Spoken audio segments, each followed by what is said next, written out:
Quiet Place Part 2 was once again directed by John Krasinski and stars Emily Blunt and Cillian Murphy.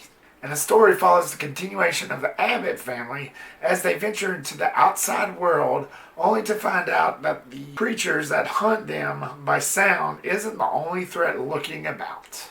What's going on, guys, and welcome back to the Repster, where movies and entertainment and our reputation. I know this movie review is way late. A lot of others has already got theirs out, but I'm here now, so let's talk about A Quiet Place Part 2.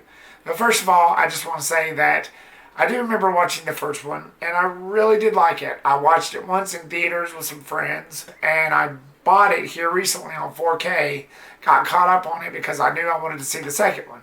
I just never got around to watching the first one again until recently, but I do remember liking the first one. It's one of those original concepts that's really missing in Hollywood, sadly.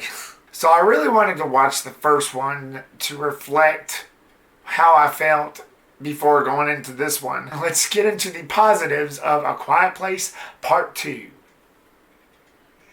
First and foremost, the story. I love how it expanded things. It kind of explains a little bit, and I'm not giving anything away because probably most of y'all have already seen it anyway, plus it shows this in the trailer, but you have this nice little setup in the beginning, probably like the first 7 to 10 minutes of the film, where it showed the start of it all. You know, in the first one it said day 83 when it started or something like that, or 89, and then later on it showed day 400 and whatever. Well, in this it showed like day one, and it just showed how everything started, how these creatures, or I always call them aliens. That's up to y'all. Y'all call them whatever you want. I call them aliens. We could call this a creature feature or an alien feature. It's up to you. But it showed how the aliens first got here and just revolving around that town. And I really loved that. It showed like a really good setup. It was just a really nice setup involving the town, and before it goes right into like the split second after the first one ended. And like I said, these movies are one of those original concepts that pretty much blows your mind. And like I said, it's a concept that's kind of lost in Hollywood. We live in a world of remakes and reboots and sequels and stuff like that. Even though this is a sequel, still, these are actual original ideas. I don't know of any other movies that came out that was like these. But basically, you got these creatures that inhabited the earth, eliminated most of humanity just by sound. And you couldn't make a single sound without you getting ripped to shreds. I thought that was a pretty interesting concept. Not to mention the tense moments. The sound was a character within itself in these. And what makes these so unique is that most of the movie, they talk with sign language. And it's another reason why I like these, because I've always kind of wanted to learn sign language in a way, because where I work, this deaf person comes up to me sometimes and asks. He has to type everything out on his phone to show me. So I need to really start learning sign language. But said not aside, the whole entire movie, like the first and this one, they talk in sign language. Of course, they have like subtitles. Not every scene is like that, but you just see all the motions and the hand gestures that goes along with sign language. So that's part of what makes these movies so unique. And because of that, the jump scares are so deep. They really work because you're sitting in the theater and something is happening. Of course, one of the characters is deaf, which also makes sense. Like whenever you hear it from her point, you hear nothing. And then all of a sudden, boom, one of those monsters just pops up behind you and you just freak the heck out. And I've done that plenty of times, especially watching it on that big screen with the surround sound and everything. Yeah, definitely worth it. It just made for real tense moments. And the absence of sound, like I said before, it was a character within itself. The sound and the noise effects became a character within itself in these movies. And it really knew how to do its job. It just managed to jumpstart your heart faster than a defibrillator on high. It's very nicely done. It's very well jump scared. It's perfect. Perfectly done. Of course, all the characters that was in the first one returns in this, namely Emily Blunt and her kids, who did a really fantastic job. Emily Blunt was a treasure in this. And she's already established that she could hold her own, pretty much. She really shined, especially in the first one. And I gotta mention this, the birth scene in the first one, that was like Academy Award winning stuff right there. I don't know if she actually did get an Academy Award for that. She probably did. I'll have to look that up, but I wouldn't be surprised if she did, because she really shined. Like in the first one, she shined in this. She was just perfect in this. And the whole characters did really well. They had this whole thing where, okay, she has a baby, and they carry the baby around everywhere. And you think it would be so hard, because all babies cry. They actually figure out a way to remedy that. They were smart in a lot of things about these. I mean, you had these creatures that would hunt you if you make the slightest sound. And you had a baby in the mix, which cries all the time. You think they'd be dead within seconds, but they were really smart in remedying a lot of that. That's another thing that made these films so good, so unique. Most of the decisions that characters make in horror movies are really stupid. But in these, they really thought everything through. They managed to pull it off in this.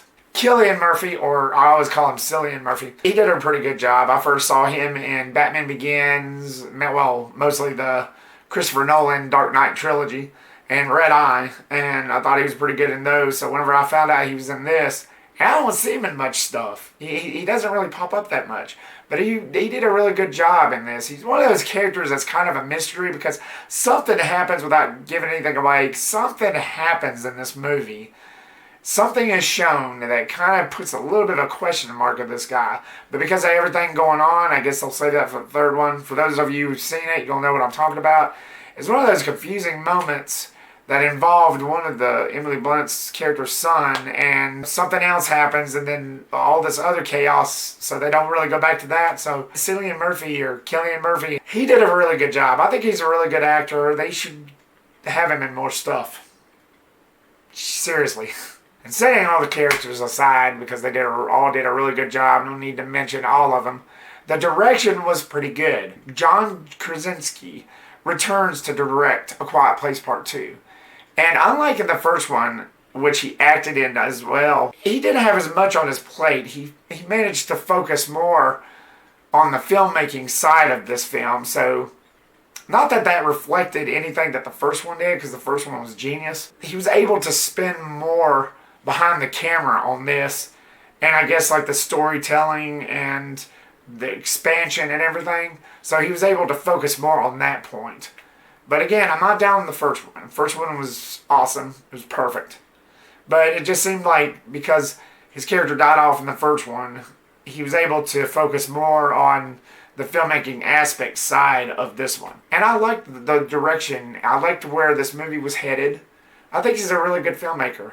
He's another actor / director, filmmaker that's, I think, is really coming up in the world. The creature designs was great. As I said before, I always thought of these as aliens, but taking a harder look at them, I guess you could call these a creature feature. And they hadn't really found a name for these creatures, but once they do, hopefully in the third one they will. Once they do, I guess you could officially label these as creature features. But the creature designs, which was the only things in these movies that was CGI apparently, they looked really good. It's kind of hard to describe how they looked, like the way their faces are, and every time they attack, I don't know, it's hard to explain, but they look pretty good. They looked like demons or something.